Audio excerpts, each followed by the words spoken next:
جلال صاحب سلام. سلام، خوب هستین؟ سر شما خوب است؟ خوشحالم می‌بینم بعد از وقتا. از برکت میدل ایست اینستیتوت. اوکی. کجا هستین؟ Where to go? Okay. Yeah. Welcome, everyone. My name is Marvin Weinbaum, and I'm the director of the Afghanistan and Pakistan program at the Middle East Institute. I'm pleased that you've joined us this morning for today's event, Is a Plan B Needed to Save Afghanistan?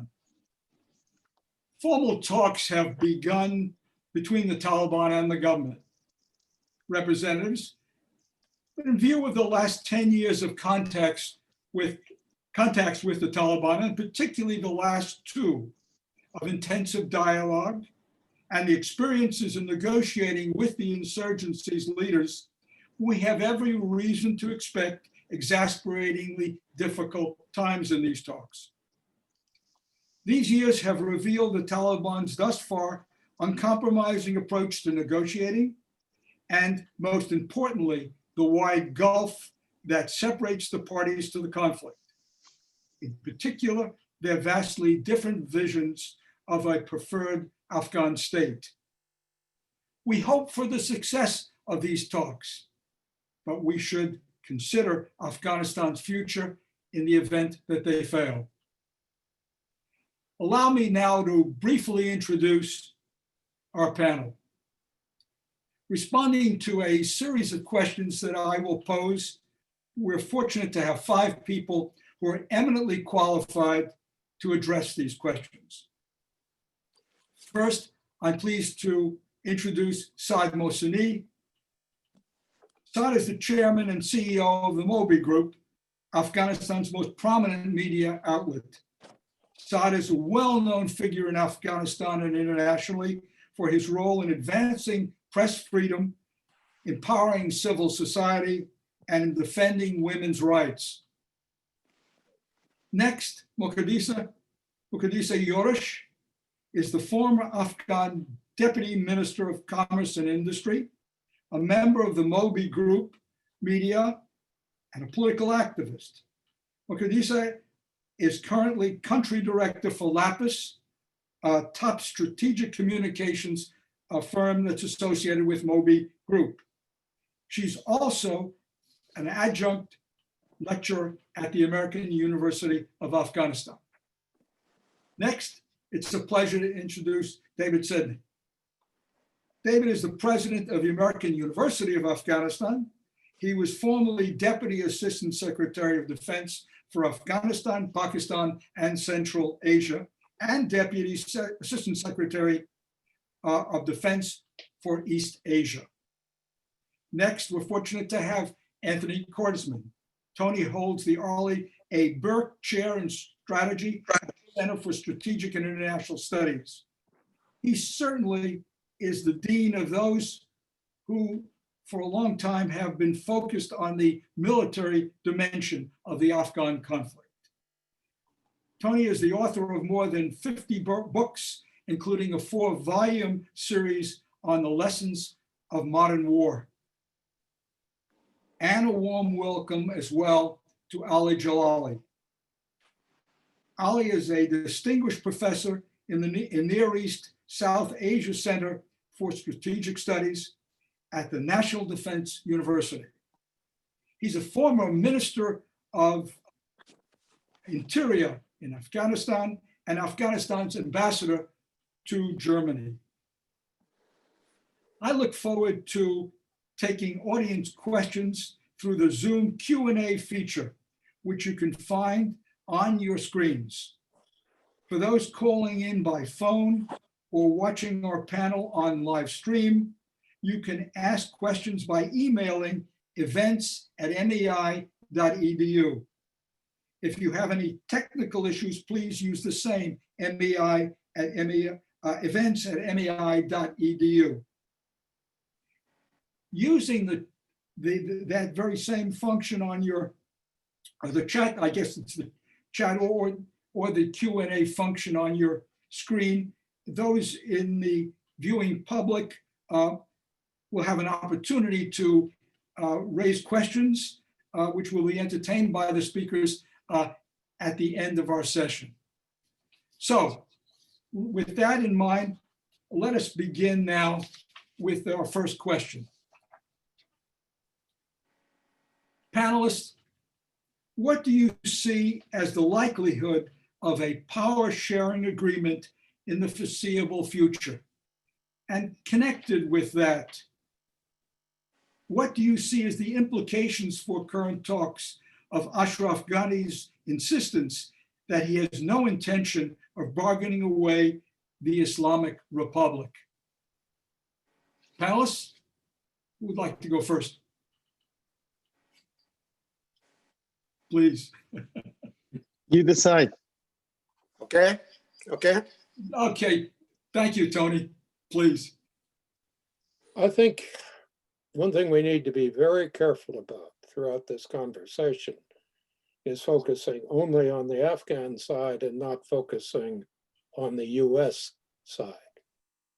Because when you talk about putting a plan together, we've really cut from about 4,000 assigned troops to about 5,000. We're already down to levels which probably we can't support Afghan forces. We no longer report on our air support for the Afghans. We haven't done that through February. We've never said a word about security guarantees. We've never said a word about sustaining aid, although essentially we finance the baseline Afghan dollar economy as well as the military forces. I haven't seen a single press report that notes that in addition to those US troops, there are 8,000 allied troops and 27,000 US funded military contractors. So I think as we go through this, we need to realize this isn't a country that can stand on its own. Its military forces, according to the Department of Defense, the lead inspector general, the SIGAR reports, weren't capable of continuing without US support. And now we face the whole question. If the Afghans start debating what a peace settlement means, they have to redefine the entire security structure, figure out who controls what, where, in what form, redefine the entire economy. And this is a little more than worrying about human rights in the Islamic Republic. And I have no idea what the word Islamic means when it is applied to the central government. And frankly, I haven't heard anybody explain what the Taliban now means by Islamic. Thank you, David. I'd like to follow up on that. Yes, Ali Jalali. Thank you.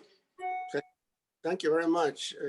Just to continue on what Tony said, that we are talking about Afghan-owned, Afghan-led, but everything depends on others.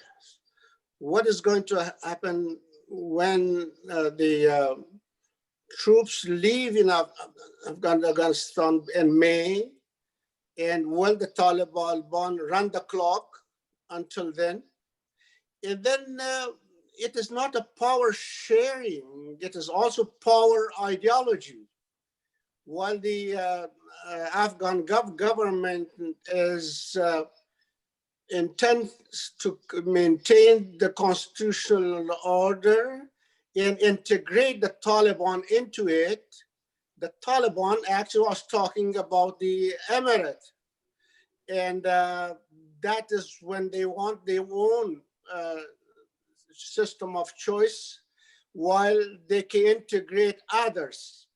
Whether the Taliban are integrating the Kabul regime or the Kabul regime is integrating the Taliban there.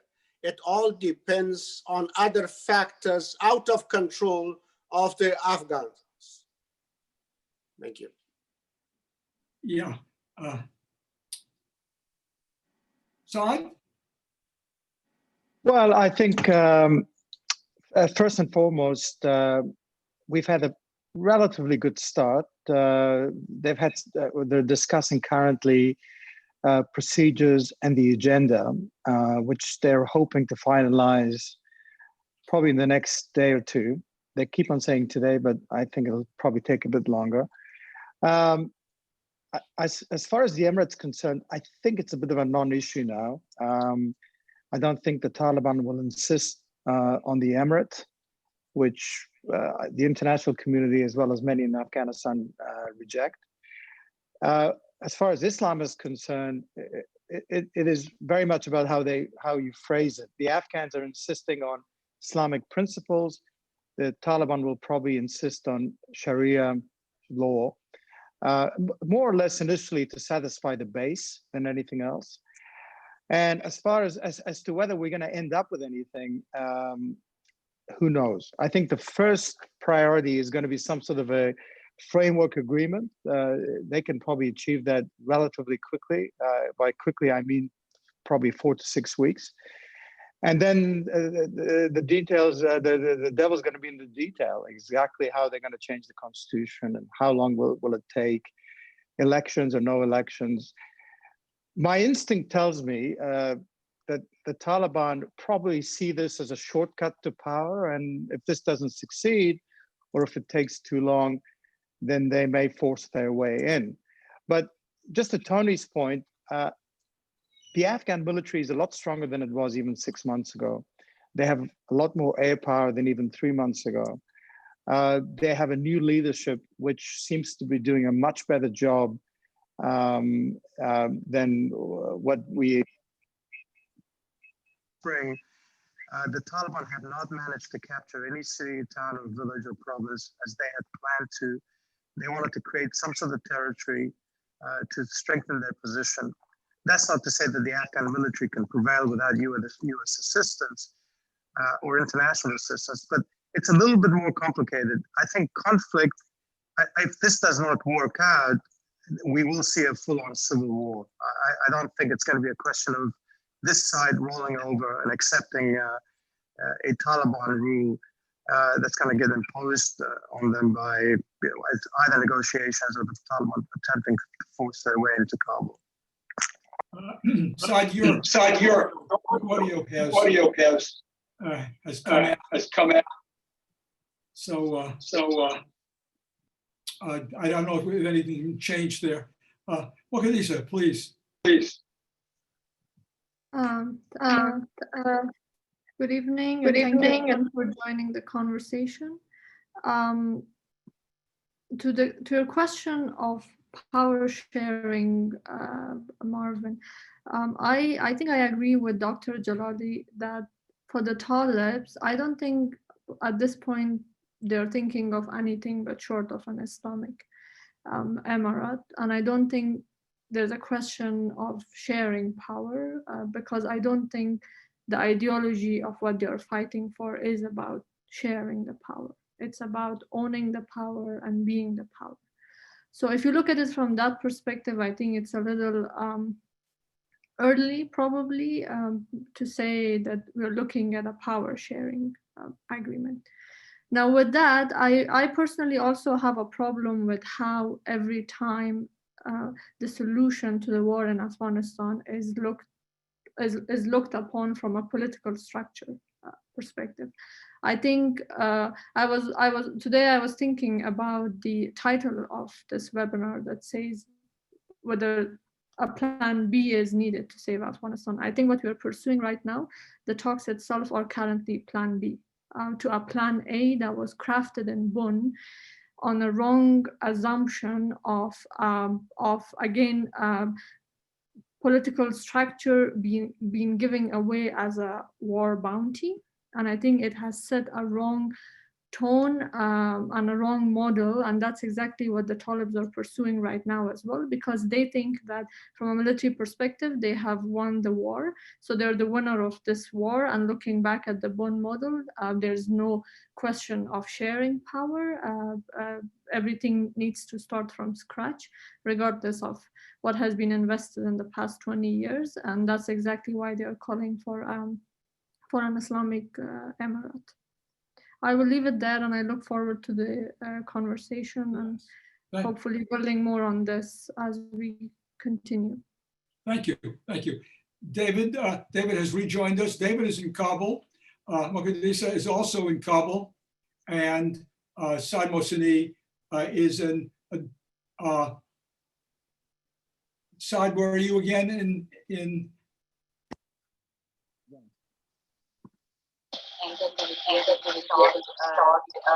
We've lost your audio completely now.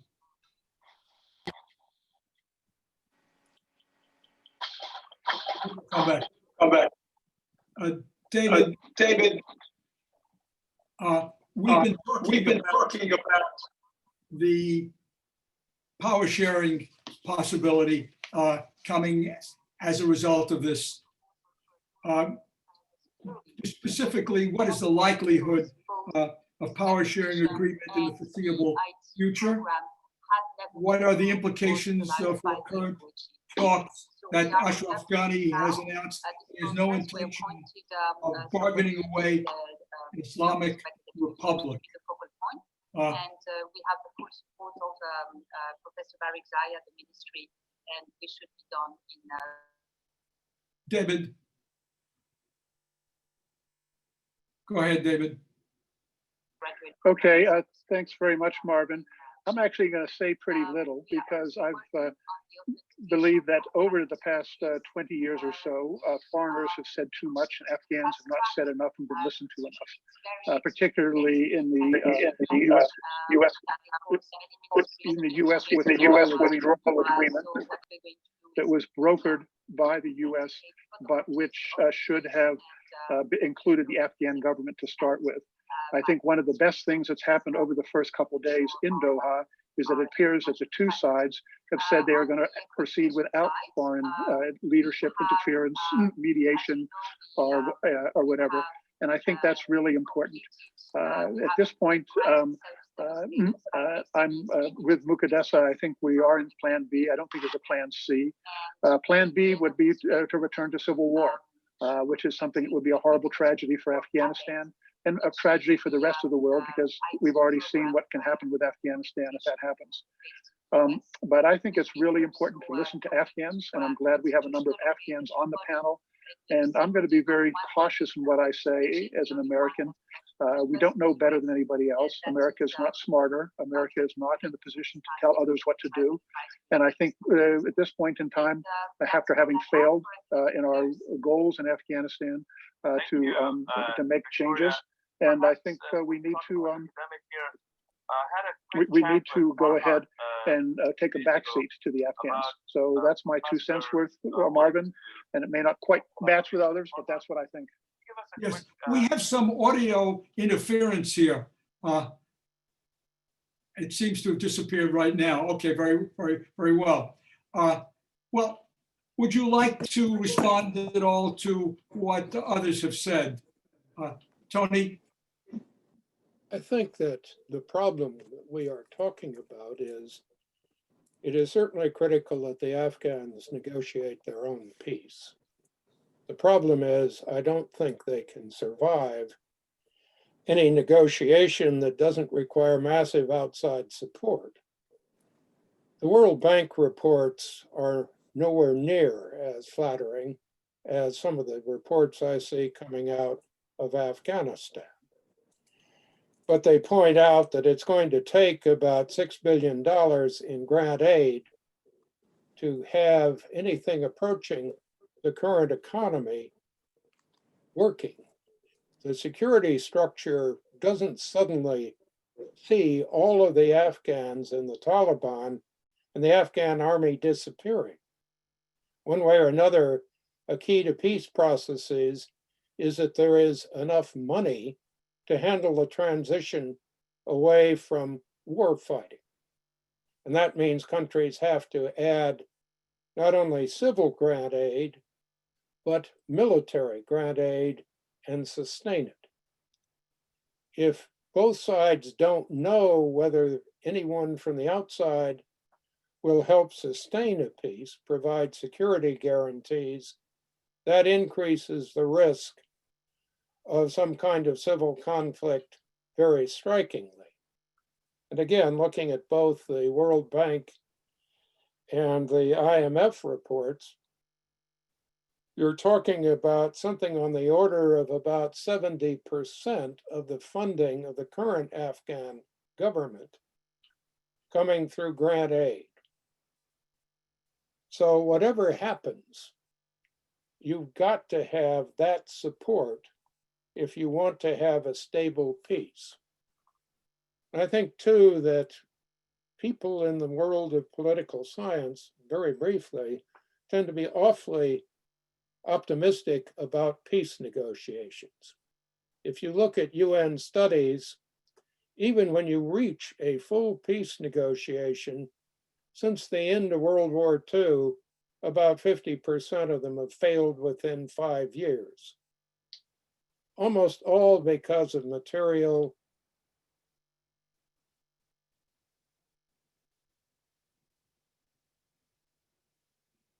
Tony, you're frozen.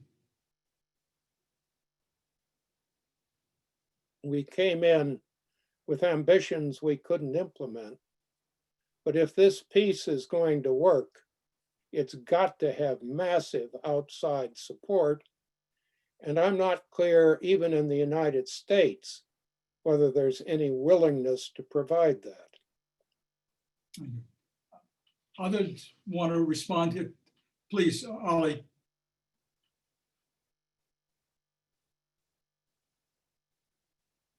Ali, you're muted. Unmute. Can you hear me now? Yes.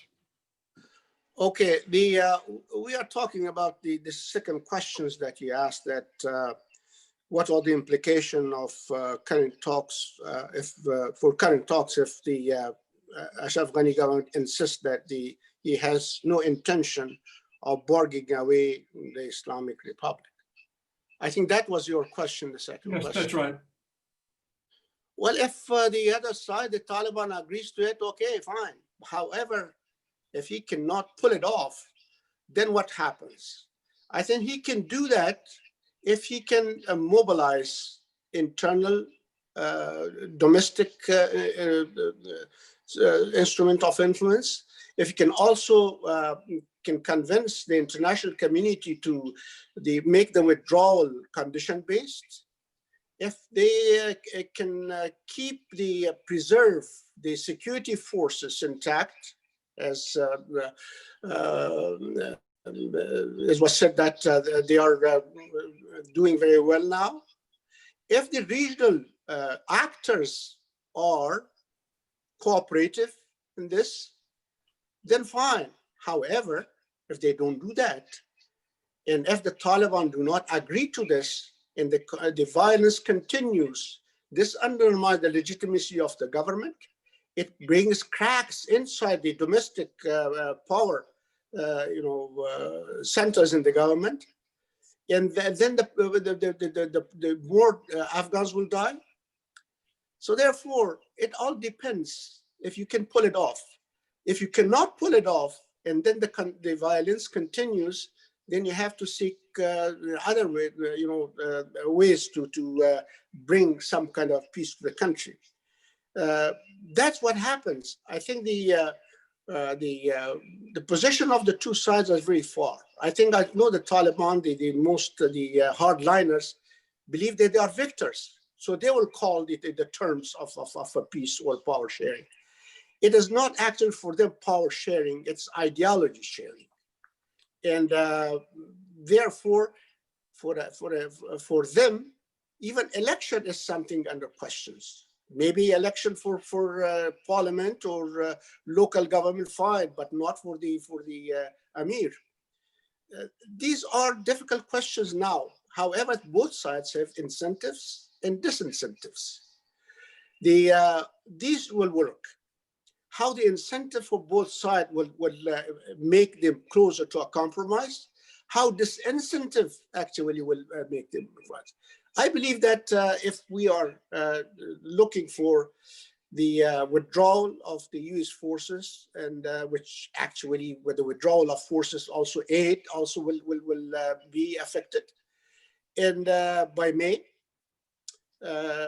then I think there is a negative symmetry should come into office. Both sides should be, given that disincentive that if they cannot compromise, their support will be diminished. The Doha agreement is very vague on the presence of these forces. On the one hand, we say condition-based. On the other hand, it is not clear because it does not want to give the Taliban the impression that they will stay on. On the other hand, it does not want to give the impression to the Afghan government that they will be there open-ended. So therefore, all these will affect. So far, the relationship was the positive symmetry. The Afghan government will be supported by the international community, the United States, and Taliban had their infrastructure in Pakistan and received support from Pakistan. Now, if we are talking about withdrawal of forces by May, then there should be a negative symmetry also put in place to give disincentive to Taliban. If they do not compromise, then they will lose support. Thank you. Yeah, I thought I would mention this.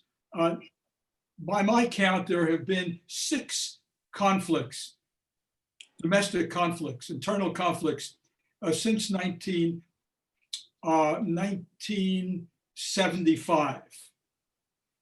None of them have been settled by political agreement among Afghans. In fact, even if we go back to 1929, we cannot, I think, identify any time. And I would submit to you that also the issues are much more complex now than they were before. That we ought to consider whether, in fact, we ought to use this historical or lack of historical precedent here for settlement as any kind of indication of the difficulty of reaching agreement in Afghanistan. Before we move on to the next question, Mogadisha, did you have any thoughts? Please. Yeah, Marvin, I just wanted to quickly say that, the same question could also be posed to the Talib sides. The fact that what if President Ghani insists on not bargaining away the Islamic Republic, there is an equal chance of the Talibs insisting on nothing short of an Islamic emirate.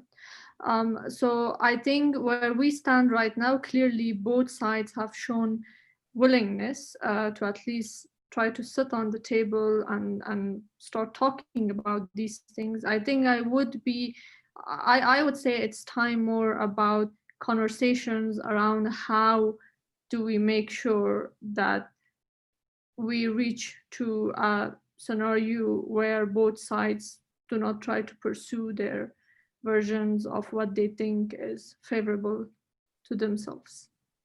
Okay. Let me ask this question now. If these talks drag on, if they should break down, what do you see as the way in which the Kabul government and the Afghan people would react to these developments? Would it change at all the discussion in the country? Yes, Ali. Well, that is going to be another situation with its own dynamics. There's no doubt that the both sides will try to renew the peace talks by some ways. And there are others in the region who will try to start their own process. Russia is ready to start this process if they see that the US-backed peace process is not working. On the other hand, Iran, Russia, India, all will get involved. However, for Afghans, I think the situation will create some kind of uncertainty. Uncertainty can actually will be the most dangerous situation in Afghanistan. You will see cracks inside the country, domestic players, and they will question the legitimacy of the government. They will also, again, call for interim government, whatever, whether it work or not working. And then you will see the brain drain again in Afghanistan. However, the stakes are too high in Afghanistan for the regional actors. I'm sure that with the if one process is failing and not working, or is on the verge of failing, I think there are some other interesting, interest powers in the region, or the region actors who will intervene. However, as long as the United States leads the peace process, I think it's easier for regional countries, regional actors to cooperate. But once they see that US-led process is not working, then everybody will think about their own, what is their own interest, and they will hedge their bets, and probably that can create proxies inside Afghanistan, that can create militias in Afghanistan, that can create a situation that can short of a civil war. Yeah, in this connection, Ali, is there a possibility, I'll ask this to everyone, is there a possibility that what could happen is that powerful figures in the country could decide to strike their own deal with the Taliban in anticipation? Because while this is all going on, there's still fighting going on. The war won't necessarily stand still. Certainly, it's likely to change its character as the US reduces its presence in the country. Because you could argue that the US really is the stabilizer right now, at least as far as the penetration of the population centers. But let me ask you. That's a strong possibility, Marvin. We have seen it in the 1992 after the end of the Najibullah government, and when the Najibullah government no longer had to keep the country together, these internal forces just made deals with the Mujahideen. The Mujahideen did not overthrow the Najibullah government. Actually, the Najibullah government elements who were supporting the Najibullah government made alliance with the Mujahideen. Okay. And it's possible now too. Even now we see some signs of some groups trying to reach out to the Taliban, or Taliban are trying to reach out. This can favor the Taliban, because instead of Taliban going to others to be integrated, others will come to Taliban to be integrated in their system. Yeah, Saad, do you want to get in on this? Yeah, I hope my audio works this time. It's better, yes. I think there are dangers on both sides. Already, most of the members of the political establishment are in touch with the Taliban. They have discussions. They've met privately. As you recall, they went to Moscow, but even more sort of. There've been various secret meetings, both in Pakistan as well as Doha, and probably in Afghanistan.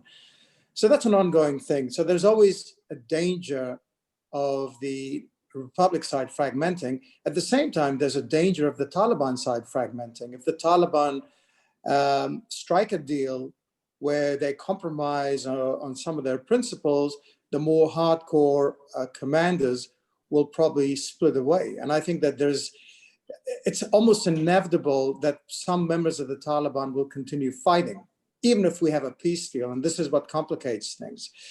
The danger for the Ghani government is that if it keeps on delaying, using delaying tactics and attempting to kick the can down the road, hoping for a new government in the US or hoping for President Trump to change his mind, there's a danger that, I call it the nuclear option, where the entire political establishment, except the government, decides to go and sit with the Taliban, and a lot of the strong men have territory and have support, and they strike their own deal. So that's why it's very important for the international community, and particularly the Americans, to remain engaged, because they can somewhat not just deal with the Afghan sides, but also continue to pressure the region. And I think, as you've seen, Ambassador Khalilzad was in India today.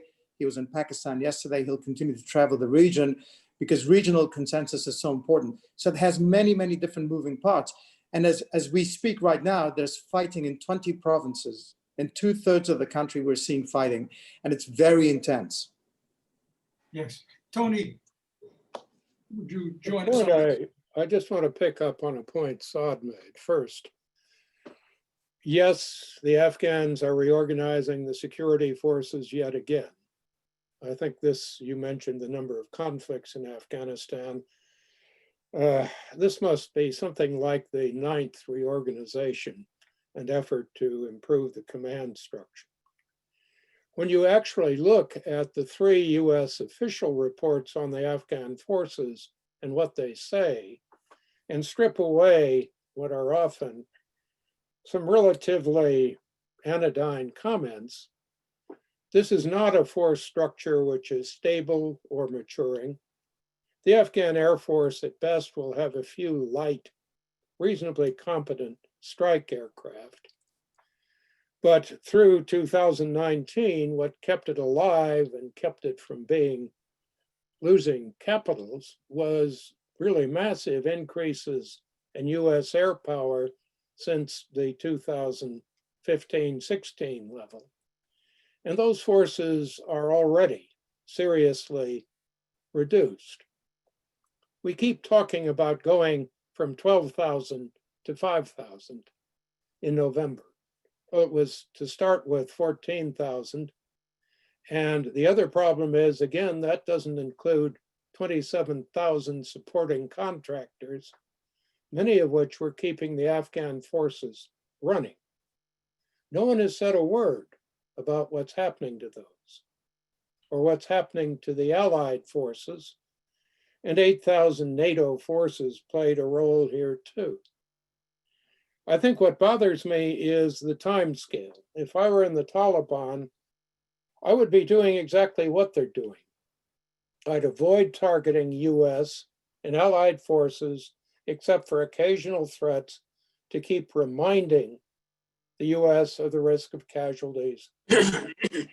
I do exactly what Saad said and strike out, not in attempts to win population centers, but constantly put pressure and instability on the Afghan areas that are populated and in rural areas. One of the great problems I think you see in the reporting on this war is it focuses on major battles. It doesn't say a word about the smaller attacks and casualties.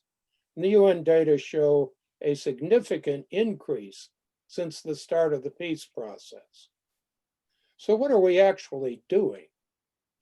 We have two sides negotiating, and here I think the points that have been raised about the Taliban thinking they're winning, I suspect they do. It's not clear they're winning in any decisive way, but it is clear the US is leaving, and it's leaving very quickly.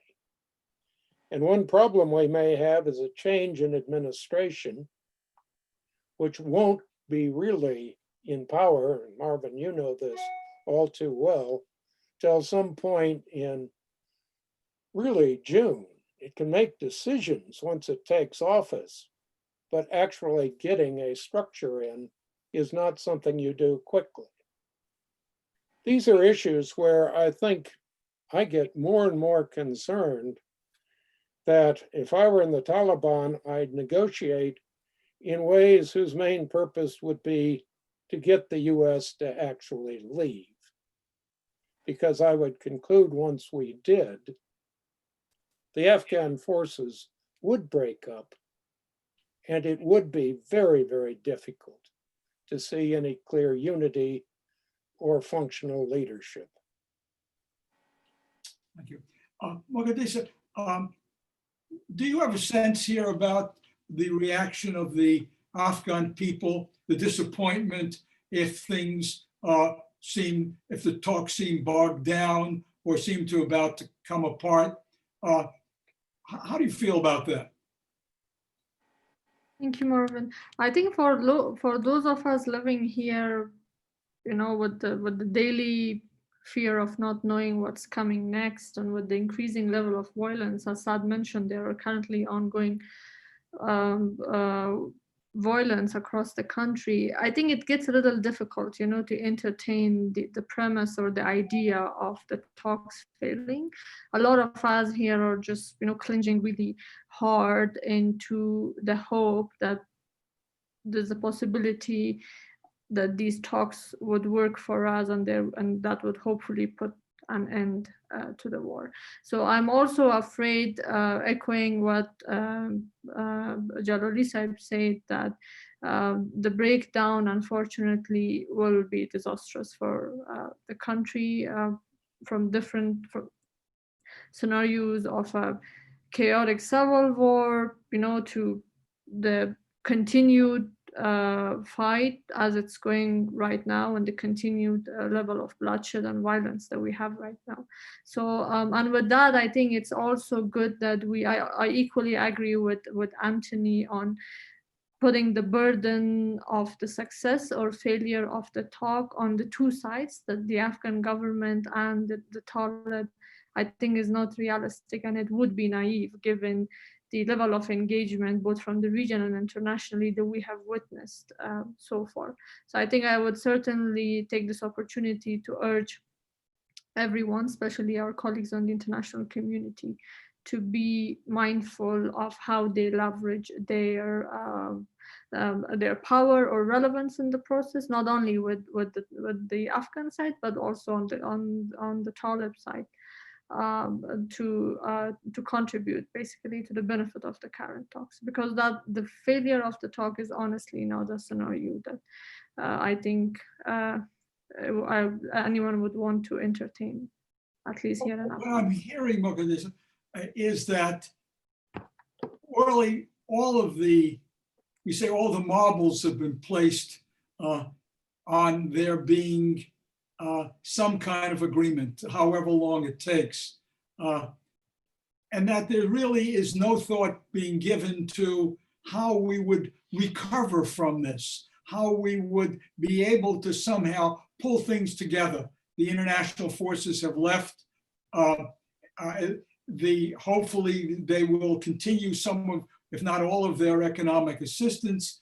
But if the Islamic Republic, the Kabul government, is going to survive, and it talks like it expects to, as it should probably have to speak that way,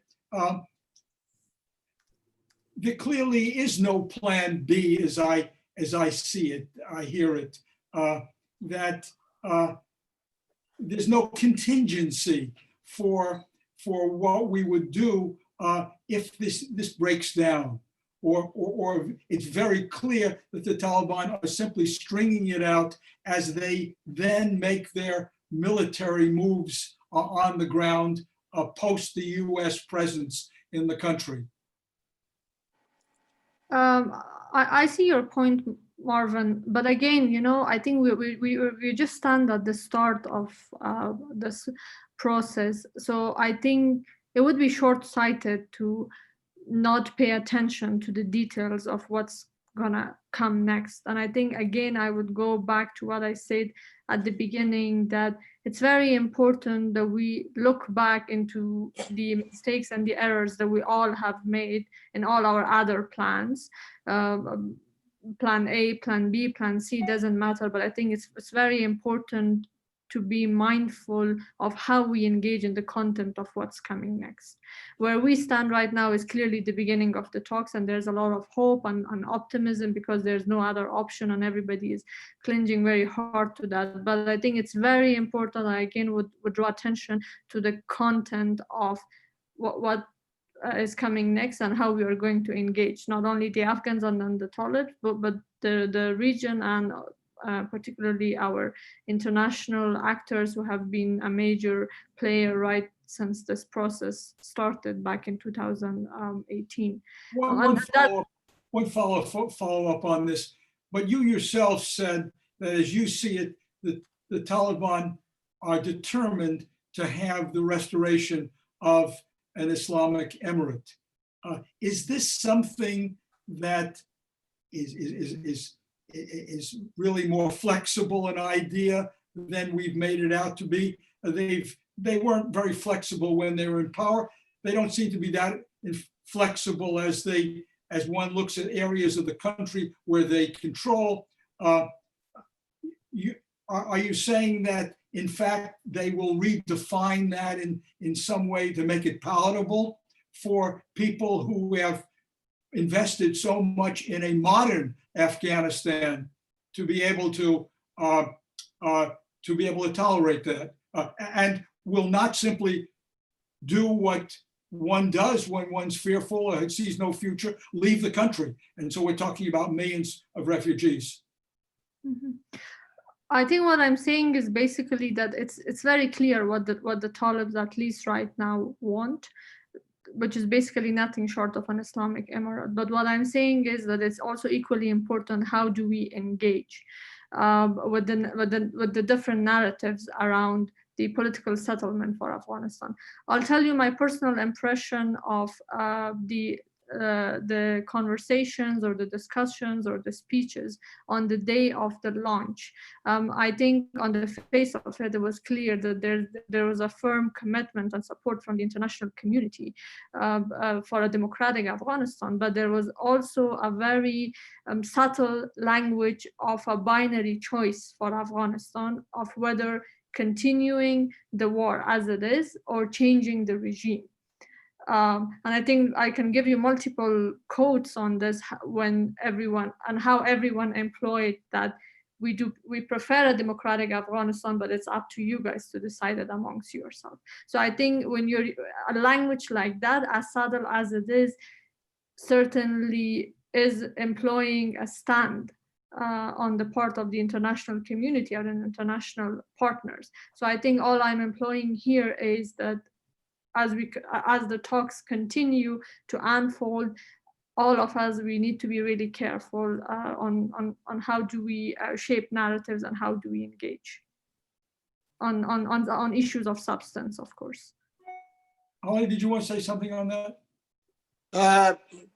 Just the point, I agree with what I said, that it is we cannot judge the future of these talks by the public statements that were made today.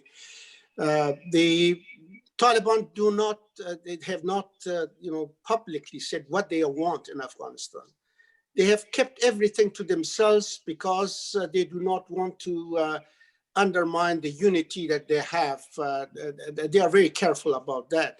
We don't know what will happen. This is one of the problems in this negotiation. They do not actually reveal what they want for Afghanistan in the future, except very general things, Islamic situation, women's rights, what Islam actually allows it, or whatever, or other things.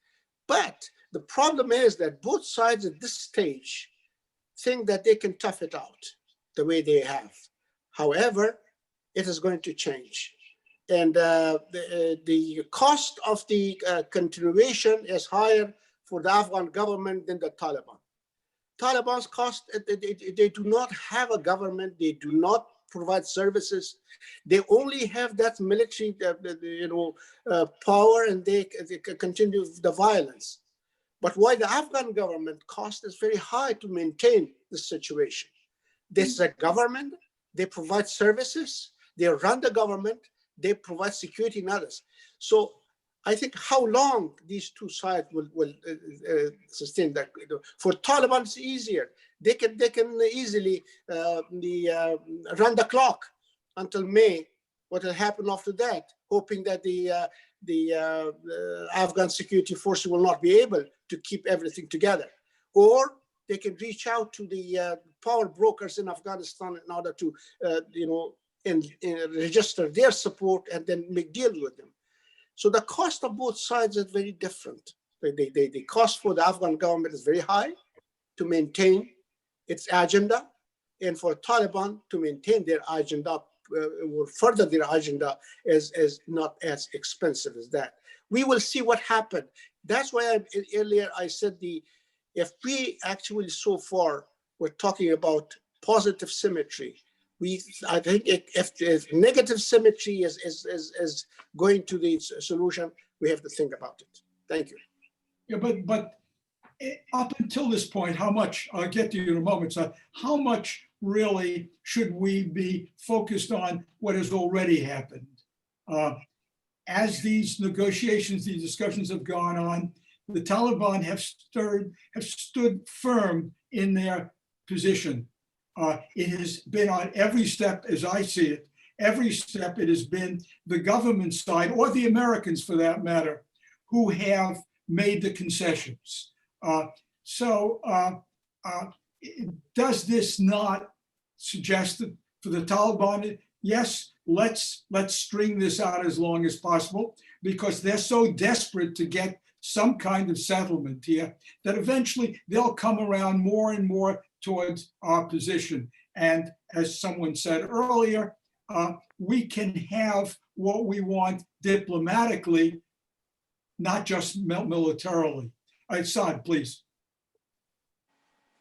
Yeah, the unfortunate thing is that I think because of political pressures, the Americans pretty much have zero leverage with the Taliban because they've continued to reduce their troops, because they've continued to remain committed to taking the numbers down to zero by May of next year. So and they've deprived the Afghan government of the leverage that they had in terms of the 5,000 prisoners. So all of a sudden we're dealing with a situation where they only have leverage with the Afghan side. So from where we stand, the Americans will continue to bully the Afghan government in terms of accepting Taliban terms. Because as I think everyone has pointed out, the Taliban could just simply drag this thing out for as long as possible. And there's this added pressure, or the assumption that President Trump would like to see something before November. And there's this pressure to agree on some sort of a framework agreement. And again, this potentially could be rushed. So we're damned if we do and damned if we don't. The thing that the alternative that most people are not thinking about, people just assume the Taliban are going to just walk into Kabul and capture Kabul. The situation is very different from 1993 or 94, whereas you have 60% of the population under the age of 20. You have an urbanized Afghanistan. You don't have the fatigue that we had in the early to mid 90s. And I think a lot of young people are not going to necessarily accept that. Now, whether they'll take arms or not is another thing, but I think there's a real danger that when the military fragments, it's going to fragment basically to support individuals or regions. So this conflict's not going to, it's far from over. And, a sort of not such a bad solution for the world, maybe the Taliban prevailing, at least you'll have a stable Afghanistan, but I don't think that's on the cards either. David, did you want to say anything in this regard? David? You're muted, I believe. David, can you hear me?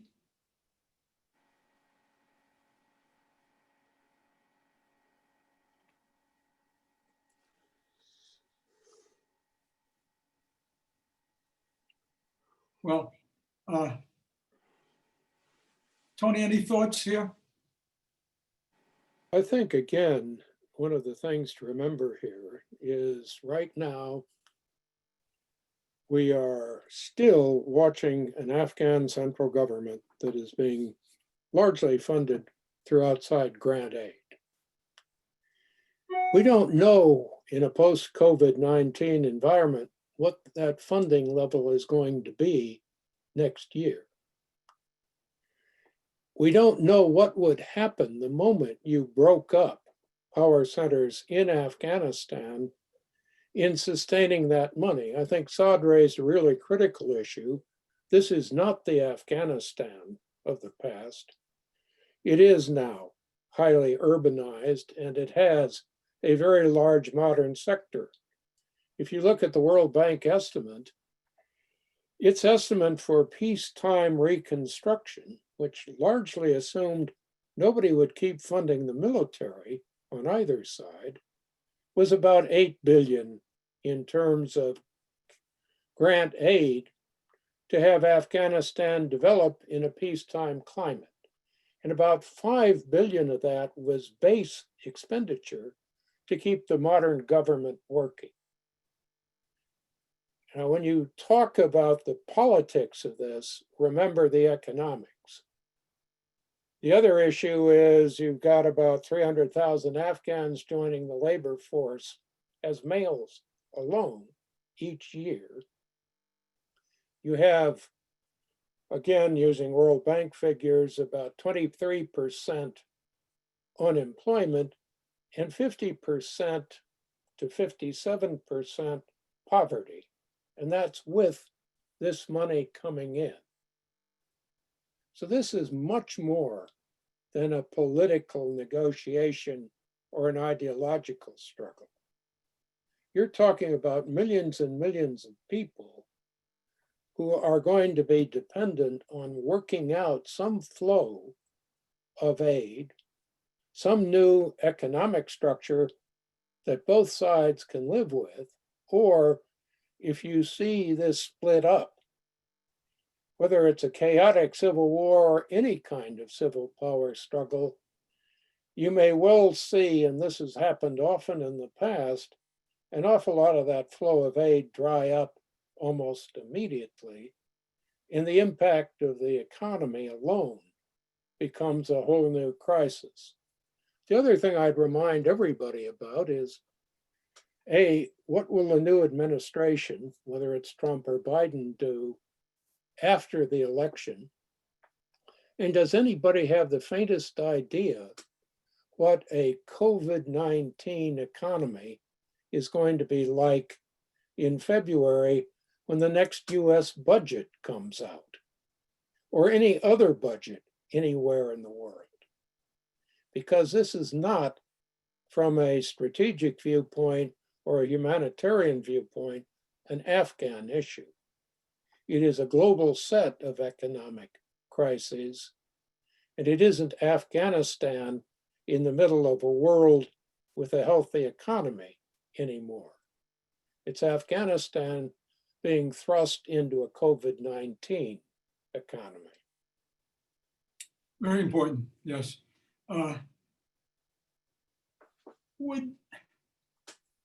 If the situation looked dire, we have a political elite in Afghanistan which has been at one another's throats for some time now. The Taliban looks at this and probably sees this as a real strength for them. But is there any possibility, as the situation looks more and more dire, that we could see a pulling together rather than a fragmenting, that there would be some kind of, finally perhaps, a realization that if we don't stand together, we're going to fall apart very separately? Is that asking for too much given the character of the actors on the scene? Ali? Well, that's an ideal situation. I think it is going to be in the best interest of Afghanistan. However, given the recent developments in Afghanistan and also the recent history of Afghanistan, it's a very major challenge to keep these together, particularly when the situation is facing a lot of challenges. We see even today in Afghanistan that there is no strong consensus about the peace process, about what should be done in Afghanistan with the peace process. And therefore, that's a danger, that's a challenge.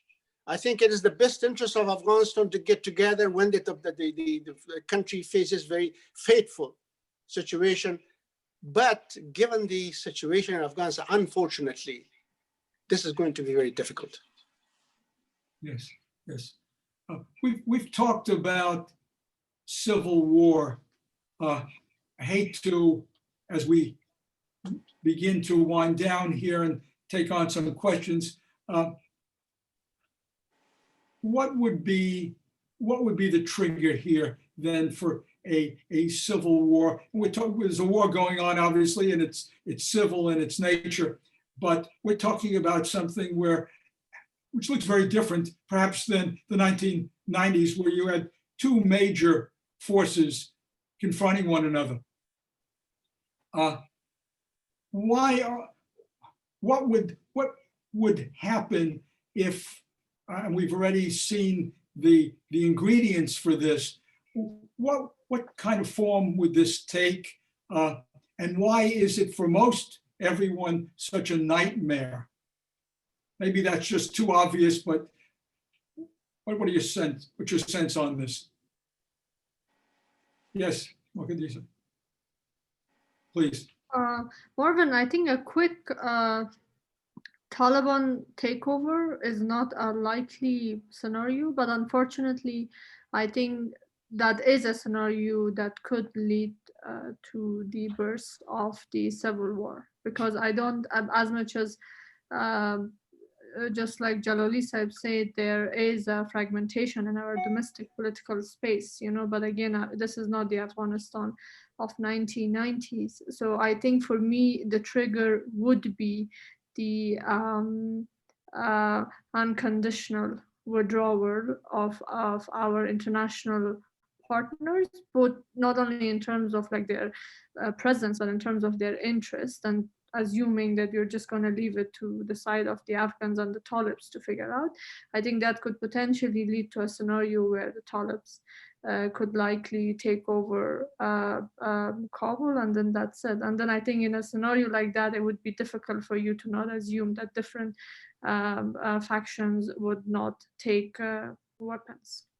Well, would the key conceivably be the loss of control of the Afghan security forces? That is their fragmentation, and a situation where elements in it here then take their knowledge and their warfare, their weapons, and they go back and they join various militias, which can pay them a salary, presumably, and that also on the Taliban side, that they don't have the unifying force they had in the 90s. Should we assume that they would be a cohesive force, or would, once they tasted the possibility of success, would they begin to fight among themselves? And certainly we've seen defections and what that can look like. Anyone? David. Thank you. I apologize. I apologize to everybody for being disconnected there for a while. Let me just say, I don't think the likelihood of the Afghan security forces falling apart is very great. And I think there's very strong support, bipartisan support in the US Congress for continue paying for them. So as long as there's finances, I think they will continue to be a strong fighting force. They're not strong enough to defeat the Taliban on their own, and they have never gotten enough help to do so. I think, as I mentioned in my opening remarks, I think the Plan B, because Plan A failed. I mean, we have to recognize that Plan A failed. The United States lost the war. The United States military was defeated by the Taliban. And until the US recognizes that, it's very difficult to have an intelligent discussion about what the next steps are. So if these talks don't succeed, and I agree with the other comments by Professor Jalali and by Saad Mohseni about the complicated factors that make it success less likely, I think the most likely outcome is a return to a civil war, but a civil war where the government side is much better armed and much better coordinated than before, and where the Taliban continue to get a huge amount of support from Pakistan. So it would probably be an even more violent, even more destructive civil war that would leave space for Al-Qaeda and other organizations. One thing that's important to stress, I think, in all of these is that the US administration is saying something that's not true. They're saying that the Taliban have agreed to break with Al-Qaeda. They've never said that. It's very clear they're not. Recent UN reports and other reports have made clear the Taliban continue a close relationship with Al-Qaeda. So I think we are on the course, if there's no major change by a new US administration, or if the Europeans or others don't step up, we're on the course to what I think is going to be a very bad outcome for everybody. I hope the talks turn out well, but I agree with the others that the balance of power is so heavily in the Taliban's favor, and the Taliban statements have been so clearly aimed at not compromise. Yesterday, there was a very impressive statement released by about 100 world leaders in support of Afghan women, and the Taliban response to that was to say it was laughable that Afghan women could even dream of having Afghans could even dream of having their mother's name on certificates, saying it's just not the place of a woman to be recognized in a citizenship document. So that kind of attitude by the Taliban makes clear that they think they essentially have it all already, and they're going to win in the negotiating field. And if not, they'll go back to the battlefield and win there. Okay, as we come to close, others concluding thoughts before we get to some questions. Yes, Just Tony. one issue that we haven't addressed, but we do need to consider. If we see this happen, what happens in terms of Russia, China, Pakistan, and Iran? This isn't just an Afghan issue. And one thing I think is going to be very clear, none of those countries are going to want any refugees, which is going to be a problem in itself. So we might want to consider that if we see Afghanistan almost implode, its neighbors may intervene as well. Okay. Yeah, I think that's a really interesting point. Yes. There are Afghanistan, in terms of the global community, refugees, with the exception of 1 year, I think over the last 5 or 6 years, the Afghans have been the biggest, they represent the biggest group of refugees attempting to get into Europe. Drugs, we continue to export heroin and opium, and of course terrorism. Those three things will not go away. And I think the Europeans are very cognizant of that. Whether they have much leverage or they can do much, I'm not too sure, but I think these are things to bear in mind while these talks are going on. This decision to pull out before May essentially has deprived the Americans of any leverage they had, especially with the leaks, with President Trump saying that he doesn't want to be in Afghanistan, he wants to go to zero. The Taliban are in a very comfortable position. We have seen the Taliban negotiate before in the 1990s. The Afghans remember their words, their promises. Every single person who went to join them was eventually killed, pushed off planes, executed. Dr. Najibullah Mazari, the Hazara leader, and so many others. So I think it's very clear that the Taliban are not known as a group that compromises. But at the same time, I think there's a great deal of goodwill. There's people in Afghanistan do want to see peace. I think the negotiators in Doha are pretty united. My concern again is the establishment back in Kabul. It's the international community and others. It's a very complicated, it's going to take a long time, even if it succeeds. I think that's why we urge people to be very patient and to be very cautious. Yes. Ollie, any last thoughts? Just to emphasize what Tony said, that Afghanistan should be looked at in the context of the region. And if the situation in Afghanistan implodes, if there is a chaos, it affects the region. And either the region will try not to allow it, and or if it happens, they will definitely intervene through proxies in Afghanistan. Okay, Okay. Mogadishu? Yeah, Marvin, quickly, just I think I would, building on everything that everyone said, it's important that on the international community part that there is clarity and cohesion about the end goal on their part as well. Because if you look back, I mean, to burn, was the end goal to build a legitimate responsive government or to kill the Taliban? And I think today also where we stand, it's clear that the government wants continued international support in the form of aid. The Talibs want recognition. But the important question is, do we know, or are our international partners clear on their end goal? I'll just leave it there. Thank you. Look, let me raise, it follows very clearly from what Ali was just saying. First question here, what role do you expect Pakistan and Iran to play in the peace process, I presume here, in these discussions that are going on in Doha and later? Is there going to be a constructive role? Is it going to be something other than that? Ali.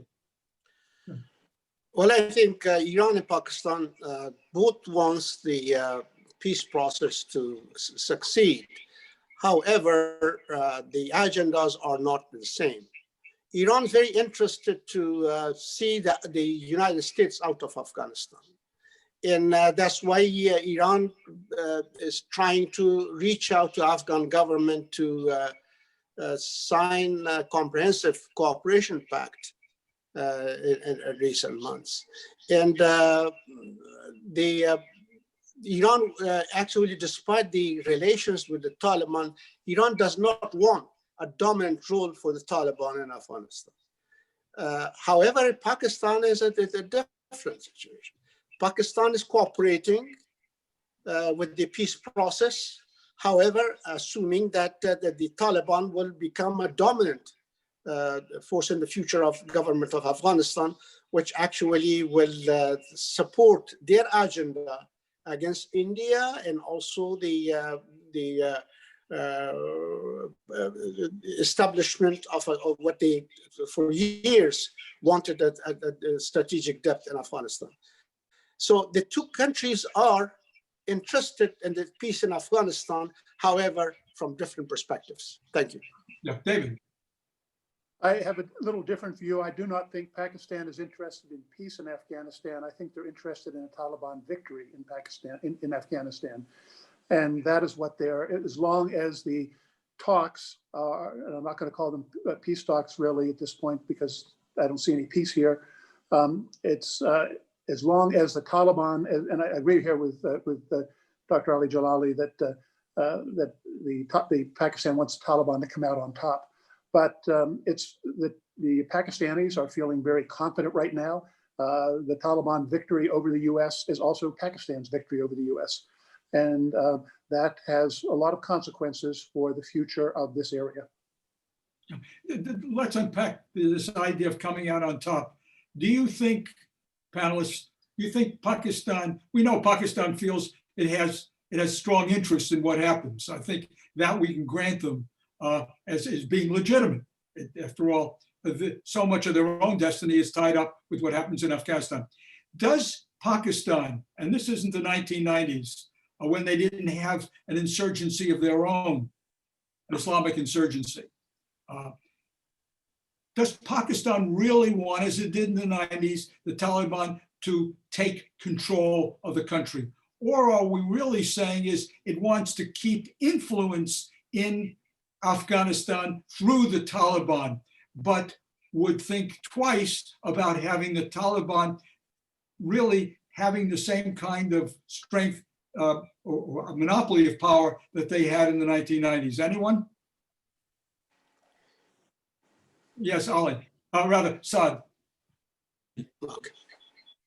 Well, I think that the Pakistanis are very confident that they have enough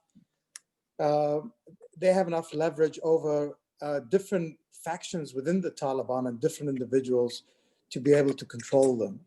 And of course, there are other groups in Afghanistan, whether it's ISIS or other militant groups that the Pakistanis still continue to have relationships with. So they are that confident. And of course, many of the Taliban members still have their family members in Pakistan. So they think that they have tamed the beast, and they're able to exert control over these different factions within the Taliban. The point about Iran, what's interesting is that up until recently, the diplomats, the foreign ministry and others were actually cautioning the government against rushing into a peace deal, while the Quds Force and the Revolutionary Guards, or the sort of the hardcore Iranians, were actually accommodating the Taliban. From what I understand, they seem to be on the same page. There's slight panic in Tehran, over the possibility of the Taliban prevailing. So you're seeing a slight switch there, although they are accommodating some Taliban members and their families inside of Iran. Now, we cannot be hopeful that the region can sort out the Afghan dilemma, given what's going on in Yemen, given what's going on in Syria, given what's going on in Lebanon. I think that's wishful thinking. The region alone cannot resolve this conflict. Okay, yes, Tony. Just very quickly, I think Saad raised a really critical point, because how many times in recent history have the expectations of the various sides going into a peace process actually been borne out when the process either succeeds or fails? When you talk about Pakistan or Iran or anyone else, what really will happen? And I think if it's a bunch of competing factions looking for outside aid of any form they can get with different goals, the problem is no one really knows what's going to happen. And you have the same kind of mess you have in Libya. You have the same kind of power struggles you had in Syria. The problem, again, you use the word chaos. It never turns into chaos. It turns into something, and this is something of a play on words, which becomes an unholy mess. Okay, have it as you will. Bill Zartman, who's asked a question here. And Bill, I hope we have answered your question here about Pakistan's view of success and failure, and what they see as the stakes for them in this, unless someone else wants to add anything to that, David. I think Mukaddesa also had something she wanted to say. Yes, I'm sorry, please. Mukaddesa, did you? No, I think it's pretty much covered with all other colleagues in relation to Pakistan and Iran. But I just quickly wanted to also say that, I mean, with both of them, we have interesting relationships, which I think from time and time it hedges according to their own national interests. But with Pakistan, it's worth mentioning the pressure that they have been experiencing lately with regards to their own economy, and particularly from the US side. Okay. The point I wanted to make, Marvin, is I actually disagree with the analytical point that because Pakistan has, quote, interest in Afghanistan, it has to play a role. Well, you can make the same argument that India has interest in what happens in Pakistan, should play a role there, or that Afghanistan has an interest in what happens in Pakistan, so it should play a role in its internal politics.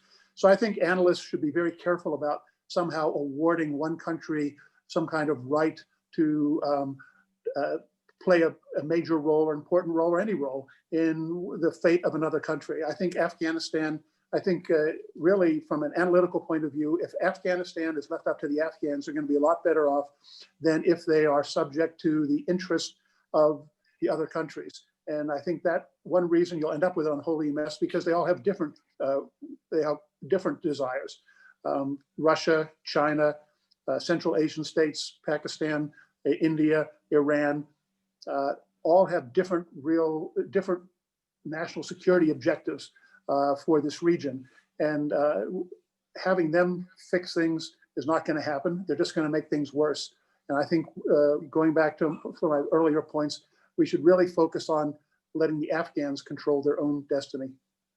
course, the United States has a history of looking at Latin America and what happens there as being of interest to it, and taken a maybe not a different position. We have a question here about civil society, and we can say the Afghan public in general. They have emerged as a force here. What role do they play in these discussions now? Do they have a role, or are they really just observers at this point?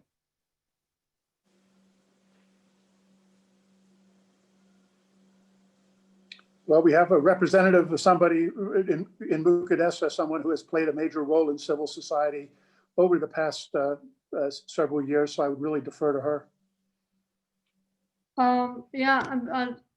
Thank you, David. Unfortunately, I haven't really been an active civil society member, but I would like to bring everyone's attention to the launch of a very inclusive civil society framework today itself. It's called AMIP, the Afghanistan Mechanism for Inclusive Peace, that I think brings together over more than 60 civil society organizations from across the country, and is willing to position itself as sort of a channel that would like to transfer the demands of the civil society from across the country to the table of the negotiations. And I went to attend their launch, and it was interesting that they connected members of the negotiation team from Doha to their launch today, and there was a reassurance on all sides on how this mechanism could actually work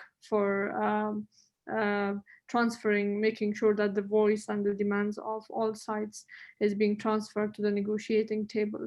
But that aside, I think for the past more than a year, we all have been noticing a lot of mobilizations, and from all sides in the society, and particularly, I would say, women and youth and victims of the war. So I think there has, I would say, on the society side, enough has been done and will continue as the talks continue to make sure that the voices are there, but it still remains on the part of the negotiation team and the Afghan government to make sure that actually these voices are heard, and not only heard, but that there is a mechanism again to that they're included in the process. We have a question. I just want to point out quickly that there are members of civil society and media in Doha representing the Republican side. And Afghanistan is a very noisy place. I mean, if you just watch Afghan news broadcasts and bulletins, you'll see for yourself that every single day people are pushing back. And, and the government, to a large extent, has been forced to deal with a whole series of concerns of the Afghan public, including taking the media to Doha. Initially, the Qataris were not open to the idea, and then it became a major issue. And then the government, under pressure, forced the Qataris and the Americans to accept a fairly large group of Afghan journalists, I think up to 30, who went to Doha, who were covering it on a daily basis, interviewing the Taliban delegates, the Afghan delegates, young women without any scarves, confronting Taliban members in the hallways. So the Afghan civil society is very active, whether the two sides like it or not.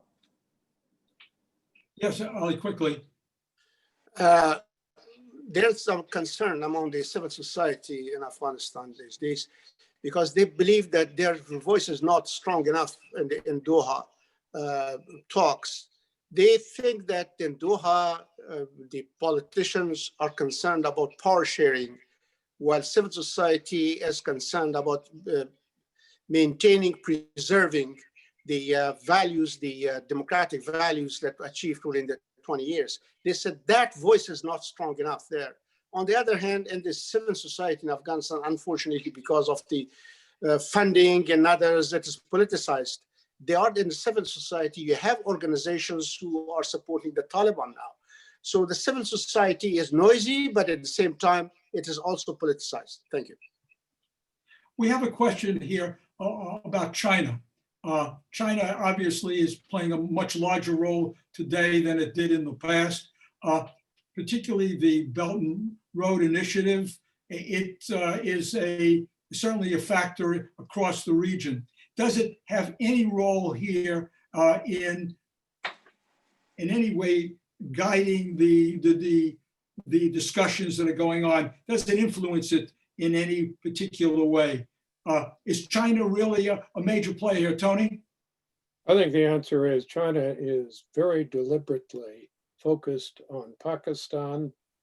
For all the talk of what was once the Afghan ring road, the entire Belt and Road operation is focused on bypassing Afghanistan. There is a security concern up in the north that certainly affects China and the whole issue of Islamic extremism. But I think in a lot of ways, they feel they can contain it without becoming deeply involved.